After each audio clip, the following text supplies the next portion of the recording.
Благодарам, председач, почитувани колеги, почитуван министер. Најпрво на говорот сакам да се произнесеме во тоа дека да, намалувањето на судските такси е добар потек кој што и ние како пратеничка група и претходните говорници напоменавме дека ќе го поддржиме се со цел приближување на правдата до граѓаните.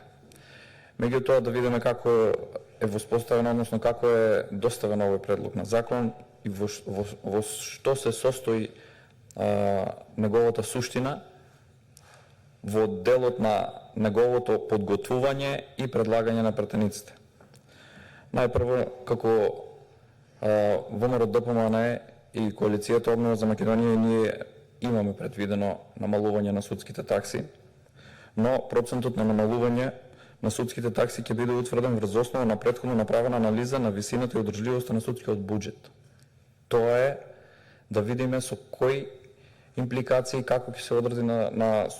буџетот, односно на судскиот буџет, кој што знаеме дека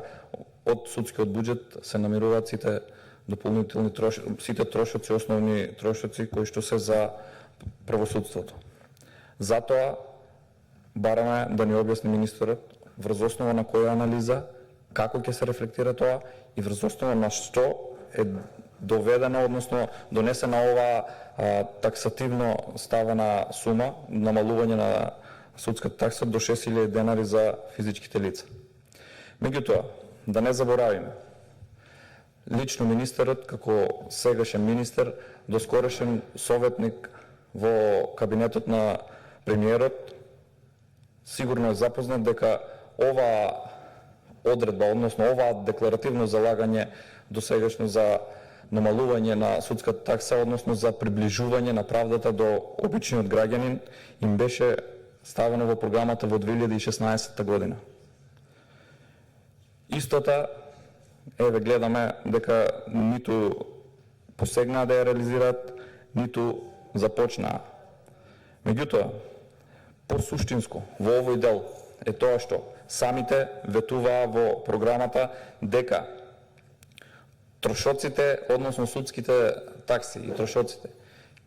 во однос на предметите во кои што граѓаните чувствуваат дека им се прекршени основните човекови права, прекршување на законот од страна на државните органи и сите овие сплет на тужби, односно сите овие сплет на предмети кои што ќе се одвиваат пред надлежните судови, надоместокот за судските такси ќе биде по завршување на судскиот процес, по правосилноста на пресудите, доколку, потенцирам, доколку се утврди дека немало прекршување, ќе биде задолжено иницијаторот, подносителот да биде задолжен со овие такси. Ова се одредбите во членот 3, 4 и 10 од Законот за судски такси, кои што, почитуван министер, во дадениот предлог на закон, ниту ви се спомнати, ниту имате преземено ништо по однос на ова ветување и на оваа конкретна мерка, а вие лично сте биле советник подолг период, а сега сте и министер, зашто сметам дека сте биле запознати и сте имале оваа информација. Друга забелешка на која што можам да ви забележам, потенцираше претходно и професорката, се однесува токму на мислењата, вие наведувате во законот дека бил на мислење до надлежните институции. Не интересираат кои се мислењата, кои се надлежните институции, да ни ги доставите, да ги видиме мислењата, за да можеме да продискутираме се со цел суштински да ги приближиме граѓаните до судовите, кои за жал и сами отрековте. Има граѓани кои што воопшто не веруваат во правосудниот систем, а оваа бројка е над 60%. Самиот сте свесен за тоа. И уште нешто да ве прашам, зошто истиот предлог на закон не се обидовте барем да го прикачите на ЕНР, на националната апликација, да го разгледат граѓаните, да видиме, да прибереме некои сугестии и мислења во однос на овие измени. Затоа сметам дека законот е избрзан како решение, не е опфатен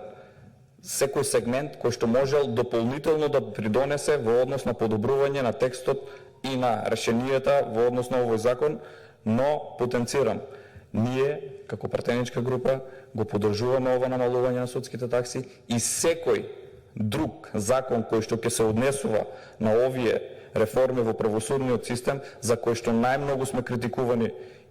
од сите меѓународни институции и внатрешно имаме најголема недоверба во однос на овие институции кои што го сочинуваат правосудниот систем, ќе наидуваат на поддршка од наша страна со цел да ја приближиме правдата до секој граѓанин, секој еден граѓанин да се почувствува заштитен и да не истиот се сомнева во било каква одлука понатаму и да пристапи како за своји права, за заштита на своите права, така и во било кој друг случај кај што ќе биде повикан, истиот да не се сомнева, истиот да го има довербата во судскиот систем и да се чувствува како граѓанин на оваа држава, односно како граѓанин на Република Македонија. Ви благодарам. Благодарам, колега.